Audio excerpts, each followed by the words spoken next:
Joining us now, DMK President Mr. MK Stalin. In 2016, the DMK missed the bus. But in 2019, the party swept the Lok Sabha elections. The state elections are just a few months away, and Mr. Stalin has given us some time amid his busy campaign schedule. So thank you so much for your time.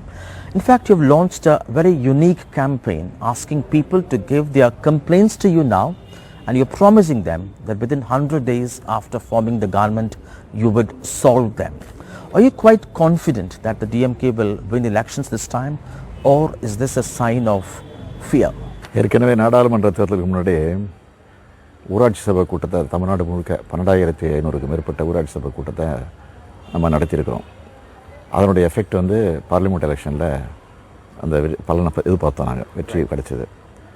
அதே மாதிரி தான் இப்போ நடந்துகிட்டு இருக்கக்கூடிய இந்த ஆட்சியை பொறுத்த வரைக்கும் அடிப்படை பிரச்சனைகள், அதாவது இதுக்கு வந்து பல கோடி ரூபா செலவு பண்ணி பெரிய திட்டங்கள் போட்டு இண்டஸ்ட்ரி கொண்டு வந்து அந்த மாதிரி பிரச்சனை இல்லை. நான் இந்த இந்த இந்த நோக்கமே குடிநீர், லைட்டு, ரோடு, அதே மாதிரி பஸ்ஸு, ஸ்கூலு, ஹாஸ்பிட்டலு, பட்டா பிரச்சனை, 100 நாள் வேலை திட்டம், ஓய்வூதியம், இது மாதிரி அடிப்படை பிரச்சனை இருக்குது பாருங்கள், மக்களுடைய அடிப்படை பிரச்சனை.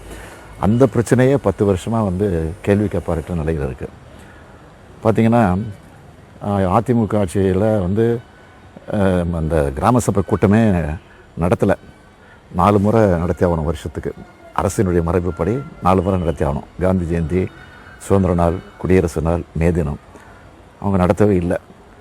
அதனால தான் நாங்கள் வந்து இதை வந்து மக்கள் முன்னாடி எடுத்துகிட்டு போய் பெரிய மக்கள்கிட்ட ஒரு பெரிய எழுச்சி ஏற்பட்டிருக்கு. நான் நம்பிக்கையோடு வந்து மனுக்களை கொடுக்குறாங்க, ரொம்ப நம்பிக்கையோடு இருக்கிறாங்க. அதனால் இந்த பலன் நிச்சயமாக இந்த தேர்தலில் பலன் கொடுக்கும் அப்படிங்கிற நம்பிக்கை எங்களுக்கு இருக்குது.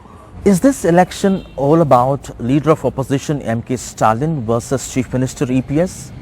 How would you assess as a challenger Mr. EPS's journey over the last 4 years?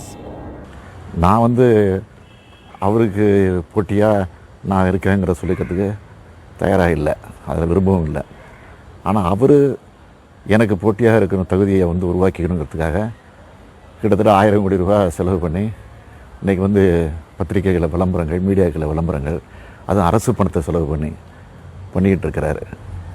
அவருடைய நிலவரத்தை பற்றி உங்களுக்கே தெரியும். அவர் வந்து கூவத்தூரில் வந்து முதலமைச்சரானவர் சசிகலாவால். அப்படி சசிகலாவால் முதலமைச்சராகி சசிகலாவுக்கு அடிமையாக இருந்தார். சசிகலா சிறைக்கு போனதுக்கு பிறகு டிடிவி தினகரன் அடிமையாக இருந்தார் கொஞ்ச நாளைக்கு. இப்போ வந்து பிஜேபி கிட்ட, மோடி கிட்ட அடிமையாக இருக்கிறார். அதுதான் அவருடைய தகுதி. அவருனா எம்எல்ஏக்கள், அதிமுக எம்எல்ஏக்கள் என்ன தேர்ந்தெடுத்தாங்க அப்படின்னு சொல்கிறாங்க. சசிகலாவோ இல்லை தினகரனோ கிடையாது. அதிமுக எம்எல்ஏக்கள்னா ஜெயலலிதாவை தான் தேர்ந்தெடுத்தாங்க பொது தேர்தல். அப்போ இவங்க முதலமைச்சர் கேண்டிடேட்டாக இங்கே தேர்ந்தெடுத்தாங்க. முதலமைச்சராக கேண்டிடேட் வரணுங்கிறது ஜெயலலிதா தான் வரணுங்கிறதுல மக்கள் தேர்ந்தெடுத்தது. ஆனால் இப்போ வந்து சசிகலா தான் முதலமைச்சராக ஆக வேண்டியது. முதலமைச்சர் ஜெயிலுக்கு போக வேண்டிய சூழ்நிலை வந்துட்டதுனால தனக்கு ஒரு அடிமையாக ஒருத்தர் இருக்கணுமேங்கிறதுக்காக தான் அவர் தேர்ந்தெடுத்தாங்க. அதை வந்து அவர் பெருமையாக பேசிகிட்டு இருக்காரு, அவ்வளோதான். Sasikala is just back to Tamil Nadu after 4 years in jail. How do you think her return will impact the ruling AIADMK? எந்த தாக்கத்தையும் ஏற்படுத்தாது. வேண்டுமானா ஓ பன்னீர்செல்வத்துக்கு, எடப்பாடி பழனிசாமிக்கு வேணால் பெரிய தாக்கத்தை வேணால் ஏற்படுத்தாமல் கூட இருக்கலாம், அது வேறு. அதனால் அதை பற்றி நாங்கள் கவலைப்பட வேண்டிய அவசியம் கிடையாது. ஜெயலலிதா இருந்தப்போவே கடந்த சட்டமன்ற தேர்தலில் எங்களுக்கும் அவங்களுக்கு வித்தியாசமே 1.1 தான் சதவீத வித்தியாசம் அப்போவே. எனவே அதை பற்றி நாங்கள் கவலைப்பட வேண்டிய அவசியம் இல்லை. And if in case, if AMMK and AIADMK decide to merge, do you think that will be a setback for the DMK? கட்டாயமாக நாங்கள் அதை பற்றி நினைக்கவும் இல்லை, திங்க் பண்ணவும் இல்லை. அப்படி ஒரு சூழ்நிலை ஏற்பட வாய்ப்பும் கிடையாது. அவங்க செய்கிறதுக்கு வாய்ப்பு இல்லை, நீங்கள் நினைக்கிற மாதிரி. Of late, the centre is announcing many big projects for Tamil Nadu. Recently, in the budget, they had announced 60,000 worth projects for the state. A couple of days ago, the Prime Minister had inaugurated 5,000 crore worth of projects in Chennai. Do you think this would help the ruling AIADMK in the elections? அதாவது தேர்தல் நேரத்தில் கையாளுற விதம் இது. தேர்தல் நேரத்தில் அதே மாதிரி தான் போன பார்லிமெண்ட் எலெக்ஷன் முன்னாடி எய்ம்ஸுக்கு வந்து அவரே வந்து அடிக்கல் நாட்டணும்னு சொல்லி நடத்தினார். இது வரைக்கும் ஒரு செங்கல் கூட அங்கே எடுத்து வைக்கப்படலை. இப்படி தான். அதே மாதிரி தான் இப்போ மக்களை ஏமாத்துறதுக்காக தேர்தல் இன்னும் வருவார், இன்னும் பல திட்டங்கள் அறிவிப்பார். அது நடக்க தான் போகுது. ஆனால் மக்கள் வந்து தெளிவாக இருக்காங்க. அதனால் எந்த தாக்கத்தையும் இது ஏற்படுத்தாது. There is a perception that there is not much of anger against the ruling AIADMK, particularly the way the government had handled the pandemic. What, in your view, are 3 key reasons why the AIADMK should not return to power? இதே கோவிடே வந்து தமிழ்நாட்டுக்குள்ளே வராது, எங்கள் அம்மா ஆட்சியில் வராது, ஒரு சாவு கூட நடக்காது, அப்படியே வந்தாலும் நாங்கள் அதை தடுத்துருவோம் அப்படின்னு சொன்னாங்க. ஆனால் எவ்வளோ லட்சம் பேர் பாதிக்கப்பட்டிருக்கிறாங்க, எத்தனை பேர் செத்துருக்காங்கிறது உங்களுக்கு கணக்கே இருக்குது. அதையும் மூடி மறைச்சிருக்கு இந்த அரசாங்கம். கோவிடையே பயன்படுத்தி கோவிட் காலத்திலையும் கொள்ளையடிச்ச ஆட்சி தான் இந்த ஆட்சி. அதனால் கரப்ஷனு, கமிஷனு, கலெக்ஷன் தான் அவங்க கொள்கையாக இருந்துக்கிட்டு இருக்கு. அதனால் அதை முன்வைப்போம் நம்ம மக்கள் இடத்துல. அடுத்தது பார்த்திங்கன்னா, மத்திய அரசுக்கு அடிபணிந்து அவங்க சொல்கிறதெல்லாம் கேட்டுக்கிட்டு நம்ம தமிழ்நாட்டு உரிமையெல்லாம் இன்றைக்கி விட்டு கொடுக்கக்கூடிய சூழ்நிலையில் இந்த ஆட்சி போய்கிட்டுருக்கு. அதே மாதிரி தமிழுக்கு ஆபத்து வரக்கூடிய வகையில், இந்திக்கு, சான்ஸ்கிரிட்டுக்கு முக்கியத்துவம் கொடுக்க வகையில் இந்த ஆட்சி மத்திய ஆட்சி சொல்லக்கூடியதெல்லாம் இதை கேட்டுக்கிட்டு இருக்கு. உதாரணத்துக்கு சொல்லணும்னா, நீட்டு பிரச்சனை எடுத்துக்கிட்டிங்கன்னா, அதே மாதிரி விவசாயிகள் பிரச்சனை, இதெல்லாம் வந்து மத்திய அரசுக்கு ஜாலராக போட்டுக்கிட்டு இருக்கு இந்த அரசு. இதெல்லாம் நம்ம வந்து நிச்சயம் முன்னேற்போம். அதனால் வந்து நீங்கள் நினைக்கிற மாதிரி இந்த ஆட்சி மாதிரில வந்து எந்த விதமான துரியளவு கூட நம்பிக்கை கிடையாது மக்களிடத்தில். Mr. EPS calls the DMK a family party. He refers to your son, Mr. Udhyanidhi Stalin, being brought into the party. How do you respond to that? யாரையுமே வந்து அரசியல் வந்து திணிக்க முடியாது. அவங்களா வந்தால் தான் அரசியல் வந்து முன்னுக்கு வர முடியும். அந்த மாதிரி வந்து அவர் வந்து இது புதுசு இல்லை.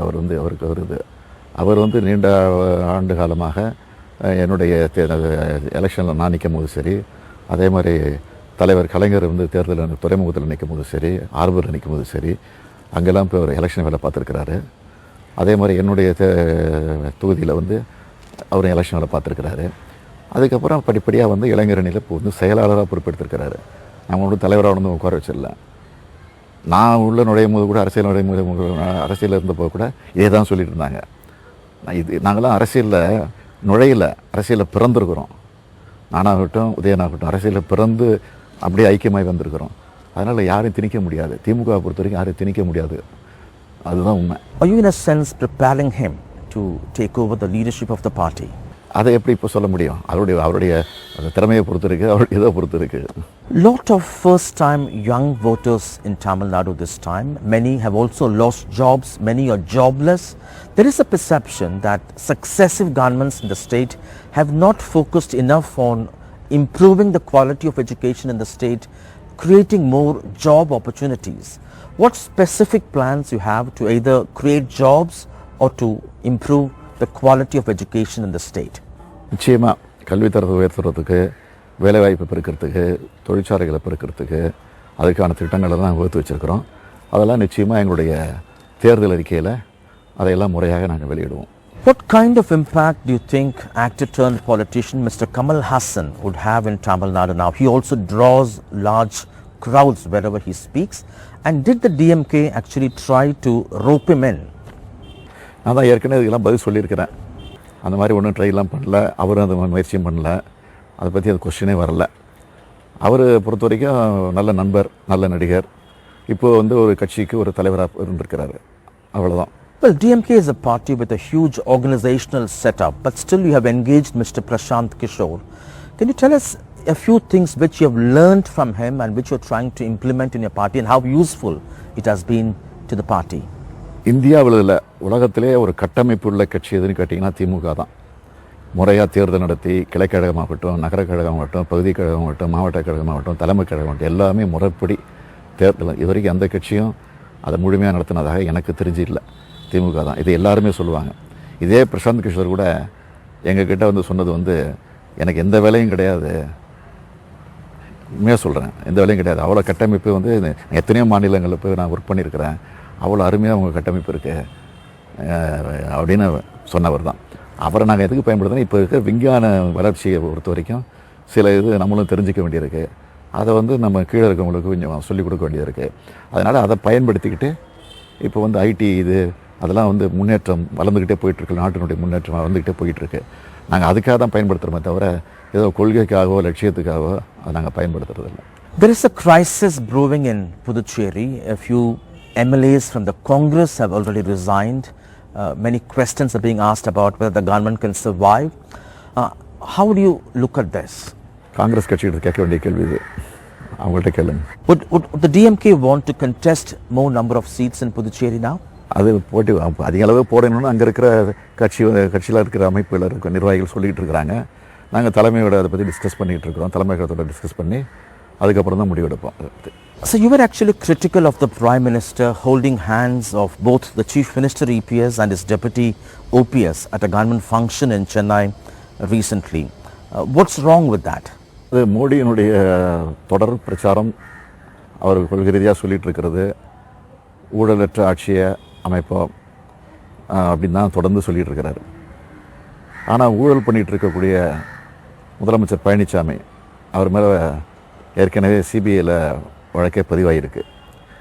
உயர்நீதிமன்றத்துக்கு போய் கான்ட்ராக்டில் தன்னுடைய சம்பந்தியோட சம்பந்திகளெல்லாம் 2000 கோடி 3000 கோடி டெண்டர் விட்டதில் வந்து ஊழல் நடந்திருக்குன்னு எங்களுடைய வழக்கறிஞர் பாரதி எம்பி அவர் போட்ட வழக்கு வந்து சென்னை உயர்நீதிமன்றத்தில் ஏற்றுக்கொள்ளப்பட்டு சிபிஐ விசாரிக்கணும் உத்தரவிடப்பட்டு அதை போய் பழனிசாமி அவர்கள் போய் ஸ்டே வாங்கி வச்சுருக்கிறாரு. அது நிலுவையில் இருக்குது. அதே மாதிரி பன்னீர்செல்வம் மேலே சொத்து குவிப்பு வழக்குகள், பல வெளிநாடுகளில் சொத்து வாங்கி வச்சுருக்கிற அந்த வழக்குகள் இருக்குது. இதை நாங்கள் கவர்னர்கிட்டையும் பெட்டிஷனாக கொடுத்துருக்குறோம் விசாரணை பண்ண சொல்லி. அப்படிப்பட்ட கரைபடிந்த கரங்கள் அவங்க. அந்த கரங்களை பிடிச்சி மோடி, பிரதமராக இருக்கிற மோடி அவர்கள் ஒரு கையை ஓபிஎஸ் கையையும் ஒரு கையை இபிஎஸ் கையையும் பிடிச்சி நின்று காமிச்சது, அதை வந்து ஏற்றுக்கிறாரா ஆதரிக்கிறாரா அப்படின்னு தான் எங்களுக்கு சந்தேகம் வருது. ஆக அதுக்கு உடந்தையாக இருக்கிறாரா பிரதமர் அப்படிங்கிற எண்ணம் தான் எனக்கு வந்திருக்கு. But many would say they have not been convicted. You still believe that even in this stage it's not right to pose that way? குற்றவாளிகள் எல்லாம் வந்துருச்சா? வரல. குற்றவாளி தானே. அப்புறம் உயர்நீதிமன்றம் வந்து சிபிஐக்கு விசாரணை பண்ணணும் அப்படின்னு இதுக்கு சொல்லணும். அந்த சமயத்தில் பண்ணுறே தப்புன்னு தவறு. How do you assess the way the BJP government is functioning at the center? மத்திய ஆட்சி வந்து மிருகபலத்தோடு இருக்கிற காரணத்தினால ஒரு சர்வாதிகாரத்தனமாக ஒரு ஆட்சியை நடத்திட்டு இருக்கிறாங்க. ஒன்றும் இல்லை, இந்த 3 வேளாண் சட்டத்தை வந்து பார்லிமெண்ட்லேயும் ராஜ்யசபாலையும் முறையாக ஓட்டெடுப்பு கூட நடத்தாமல் அதை வந்து நிறைவேற்றினது ரொம்ப ஜனநாயகத்தில் படுகொலிக்கு தள்ளியிருக்கிறாங்க. அது மட்டும் இல்லாமல் பல்வேறு மாநிலங்களில் நடைபெற்று கொண்டிருக்கக்கூடிய மெஜாரிட்டியாக நடக்கக்கூடிய ஆட்சியை கூட கவிழ்க்கக்கூடிய ஒரு சூழ்நிலையில் ஜனநாயகத்தையே ஒரு படுகொலிக்கு தள்ளக்கூடிய சூழ்நிலையை தொடர்ந்து ஏற்படுத்திகிட்டு இருக்கிறாங்க. இது வந்து ஜனநாயகத்துக்கு முறையில் நாட்டுக்கு நல்லதல்ல. 2019 தேர்தலில் திமுக கூட்டணி பெருமளவில் வெற்றி பெற்றீங்க. அது வந்து பிஜேபிக்கு எதிரான ஒரு தெளிவான வாக்களிப்புன்னு மக்கள் பார்த்தாங்க. இந்த முறை அதே மாதிரி பெருமளவில் உங்களுக்கு வெற்றி கிடைக்கும்னு நினைக்கிறீங்களா? இல்லை இந்த பீகார் தேர்தலை பார்த்த பிறகு ஒரு பெரிய ஒரு சேலஞ்சிங் டைமாக இருக்கும்னு நினைக்கிறீங்க, சவாலான ஒரு தேர்தல் இருக்கும்னு நினைக்கிறீங்களா? தமிழ்நாட்டை பொறுத்த வரைக்கும் நடந்த பாராளுமன்ற தேர்தல் வந்து மாநிலத்தில் ஆட்சியில் இருக்கக்கூடிய அதிமுகவோட கூட்டணி வச்சு தான் அந்த தேர்தலை சந்தித்தாங்க. அதனால் பிஜேபிக்கு மட்டும் தோல்வி இல்லது, அதிமுகவுக்கும் படுதோல்வி அது அந்த தேர்தலை பொறுத்த வரைக்கும். நீங்கள் அதுக்கப்புறம் பார்த்தீங்கன்னா அந்த பார்லிமெண்ட் எலெக்ஷன் நடந்தப்பவே கிட்டத்தட்ட 22 இடத்துல வந்து சட்டமன்றத்துக்கு இடைத்தேர்தல் நடந்துச்சு. அதில் 13 இடங்களில் திமுக தான் வெற்றி பெற்றுச்சு. பல இடங்களில் அவங்க சீட்டை இழந்திருக்கிறாங்க, ஆளுங்கட்சி சீட்டை இழந்திருக்கிறாங்க. அதுக்கப்புறம் உள்ளாட்சி தேர்தல் நடந்துச்சு, கிராம உள்ளாட்சி தேர்தல் நடந்துச்சு, கிராம அளவில் நடந்துச்சு. அதில் பார்த்திங்கன்னா 60% திமுக தான் வெற்றி பெற்றுச்சு. இதுதான் இருக்கக்கூடிய நிலை. பார்லிமெண்ட் எலெக்ஷன் நடந்தப்போ இடைத்தேர்தல் நடந்தது, அதுலேயும் திமுக தான் பெரும்பாலான இடங்கள் வெற்றி பெற்றுச்சு. அதுக்கு பிறகு உள்ளாட்சி தேர்தல் நடந்துச்சு, அதில் 60% வெற்றி பெற்றிருக்கிறோம். இதில் வந்து நாங்கள் எதிர்பார்த்த விட அதிகமான அளவுக்கு நிச்சயம் வெற்றி கிடைக்க போகுது. வாக்களித்த 3 திட்டங்களை அதிமுக அரசு ஏற்கனவே அமுல்படுத்தியிருக்கிறாங்க. குறிப்பாக விவசாயிகளுக்கான கடன் தள்ளுபடி, நீங்கள் இந்த புகார் மனு பெறதுக்கு வந்து மொபைல் நம்பர்லேயே மக்கள் வந்து தங்களுடைய புகார்கள் தெரிவிக்கலான்னு ஒரு புது சிஸ்டம் அறிவிச்சிருக்காங்க. இதை நீங்கள் எப்படி பார்க்குறீங்க? இது உங்களுக்கு ஒரு பின்னடைவா? நீங்கள் என்ன பண்ண போகிறீங்கன்னு சொல்கிறீங்களோ அதை ஏற்கனவே அவங்க பண்ணிடுறாங்க. அதாவது நான் சொன்னதை வந்து அவங்க வழிமொழிஞ்சிருக்கிறாங்க. அதாவது நான் செய்வேன் அப்படிங்கிறத அவங்க சொல்லாமல் சொல்லி காட்டுறாங்க. நான் கேட்குற ஒரே கேள்வி, இதே விவசாயிகளுக்கு வந்து இப்போ வந்து கடனை தள்ளுபடி பண்ணணும்னு சொல்லியிருக்கிறாங்க. இது 2006 திமுக ஆட்சிக்கு வரதுக்கு முன்னாடி கலைஞர் வந்து சொன்ன வாக்குறுதி இது. அப்போவே அதை நிறைவேற்றினார், 7000 கோடி ரூபாயை. இப்போ வந்து நான் வந்து கடந்த ஜனவரி மாதம் 13ஆம் தேதி அன்றைக்கி நான் வந்து பொன்னேரி தொகுதியில் நடந்த கிராம சபை கூட்டத்தில் இதை நான் சொன்னேன். உடனே நாங்கள் நினச்சிட்டு இருக்கிறதெல்லாம் அவர் அறிவிச்சிட்டு இருக்கிறாரு, எப்படியோ எங்கள் திட்டம்லாம் தெரிஞ்சு போய் அறிவிச்சிட்டு இருக்கிறாரு அப்படின்னு ஒரு கோமாளித்தனமாக முதலமைச்சர் பேசியிருக்காரு பல இடங்களில். இப்போ அறிவிச்சிருக்கிறாரு. நான் கேட்குறேன், இது 10 வருஷம் ஆச்சு. இதே தமிழ்நாட்டில் இருக்கிற விவசாய பெருங்குடி மக்கள்லாம் வந்து நீதிமன்றத்துக்கு, உயர் நீதிமன்றத்துக்கு போய் கடனை தள்ளுபடி பண்ணுங்கன்னு சொல்லி கோர்ட்டுக்கே போய் வழக்கு போட்டிருக்கிறாங்க. சென்னை உயர்நீதிமன்றம் தீர்ப்பு கொடுத்துச்சு. சென்னை உயர்நீதிமன்றத்து கிளை, மதுரை கிளை தீர்ப்பு கொடுத்துச்சு. என்ன தீர்ப்புனா, நீங்கள் வந்து உடனே வந்து அமுல்படுத்தணும், ரத்து பண்ணணும், 3 மாதத்தில் எனக்கு சொல்லணும் அப்படின்னு தீர்ப்பு கொடுத்துச்சு. அதை போய் எதிர்த்து தடை வாங்கினார் எங்கள் உச்சநீதிமன்றத்தில். இந்த ஆட்சி இப்போ தடை வாங்கியிருக்கு. அப்போயே கொடுத்துருக்கணும் இல்லை, இந்த எண்ணம் இருந்ததுன்னா. இப்போ தேர்தல் வருது, அதனால் இப்போ அந்த இதை செஞ்சுருக்கிறாங்க. அதே மாதிரி 100 நாள் பண்ணி 100 நாளுக்குள்ளே பணிகளை முடிப்போம், அதை கோரிக்கை மனுக்களும் கொடுங்கன்னு சொல்லி நாங்கள் ஒரு திட்டத்தை அறிவிச்சிருக்கிறோம். அதை உங்கள் தொகுதி ஸ்டாலின். இப்போ உடனே அவர் என்ன பண்ணியிருக்கிறாரு, இப்போ ஒரு நம்பரை கொடுத்து 1100 ஒரு நம்பரை கொடுத்து அதில் வந்து தொடர்பு கொள்ளலாம், ஹெல்ப்லைன் அப்படின்னு சொல்லி ஒரு லைன் கொடுத்துருக்காரு. இது வந்து ஏற்கனவே அம்மையார் ஜெயலலிதா அவர்கள் அறிவித்த அறிவிப்பு, இது தொடங்கி வச்ச திட்டம். இது வரைக்கும் 4 வருஷமாக ஏன் அதை செய்யலை? நான் அந்த முதலமைச்சர் ஜெயலலிதா இறந்ததுக்கு பிறகாவே செஞ்சுருக்கணும். அவங்களும் செய்யலை, இறந்ததுக்கு பிறகு திட்டத்தை கொண்டு வந்திருக்கணும். இது வரைக்கும் செய்யாமல் இப்போ செய்கிறதுக்கு காரணம் என்ன? இப்போ நான் அறிவித்து இது மக்கள் இடத்துல போய் சேர்ந்துருக்கு, மக்கள் அதை பயன்படுத்திக்கிறாங்க, மக்கள் இடத்துல நல்லா ரெஸ்பான்ஸ் இருக்குது. அதனால் அதை டைவெர்ட் பண்ணுறதா பண்ணுறாரு. இது எடுபடாது, நிச்சயமாக எடுபடாது. இது உங்களுக்கான வெற்றின்னு நினைக்கிறீங்களா? நிச்சயமாக, உறுதியாக. எங்களுக்கான வெற்றி, அவங்களுக்கான தோல்வி. Well, elections are stressful times. You travel a lot on the road. How do you beat stress? How do you relax? என்னை பொறுத்த வரைக்கும் எப்போதுமே நான் வந்து பிஸியாக தான் இருப்பேன். எப்போதுமே வேலையில் தான் இருப்பேன். எப்போதும் பிஸியாக தான் இருந்துகிட்டு இருப்பேன். அதுக்காக எப்போதும் என்னுடைய பிஸியாக அந்த இது ரிலாக்ஸ் பண்ணிக்கிறதுக்கு நான் என்னுடைய பேரப்பசங்களோட கொஞ்ச நேரம் என்ஜாய் பண்ணுவேன். அதுக்கப்புறம் காலையில் சீக்கிரமாக எழுந்திரிச்சிடுவேன், வாக்கிங் போவேன், ஜிம் பண்ணுவேன், ஒரு நாள் யோகா பண்ணுவேன், 10 நாளைக்கு ஒரு முறை சைக்கிளிங் போகிறேன். இதெல்லாம் என்னுடைய உடற்பயிற்சி மாதிரி அதை பண்ணிக்கிட்டு இருக்கிறனால எனக்கு எவ்வளோ பிஸியாக இருந்தாலும் அது tiredness தெரிகிறதில்ல. I've also heard that you love Carnatic music. Is that true? ஓரளவு கேட்பேன். இரவில் படுக்கும்போது எம்எஸ்ஸோடைய பாட்டு வந்து ரொம்ப விரும்பி கேட்பேன். Well, I know you sing well. Can you sing a few lines for us? Your favorite number? ஏதோ தெரிஞ்ச வரைக்கும் பாடுவோம். நல்லா பாடுறேன்னு சொல்ல முடியாது, பாட்டு பாடுவோம், அவ்வளோதான். உங்களுக்கு பிடிச்ச பாட்டு ஏற்கனவே டிவிலலாம் பாடியிருக்கேன்.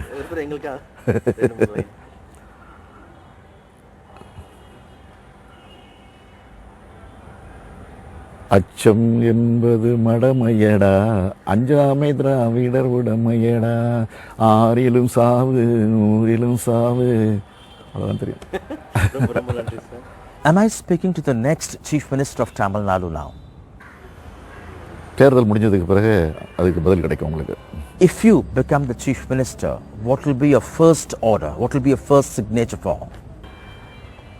முதல்ல நான் இப்போ அறிவிச்சிருக்கேன்ல, அதாவது 100 நாளில் வந்து உங்களுடைய கோரிக்கைகளை நிறைவேற்றுவேன் அப்படின்னு ஒரு சபதம் போட்டிருக்கிறேன். அதுவும் கலைஞருடைய கோபாலபுரத்து இல்லத்து வாசல்லேருந்து அந்த உறுதிமொழி எடுத்திருக்கிறேன். அண்ணா மேல் ஆணையாக, கலைஞர் மேல் ஆணையாக தமிழ்நாட்டு மக்கள் மீது ஆணை எடுத்திருக்கிறேன். அதை முதல்ல முடிக்கணும். அதுக்கு உண்டான வழிமுறைக்கு முதல் கையெழுத்தாக இருக்கும். அடுத்த கையெழுத்துங்கிறது அது நிச்சயமாக தேர்தல் அறிக்கையில் நீங்கள் பார்ப்பீங்க. Thank you so much, sir, for your time, and wish you all the best for the upcoming elections. That was DMK President Mr. MK Stalin talking to us.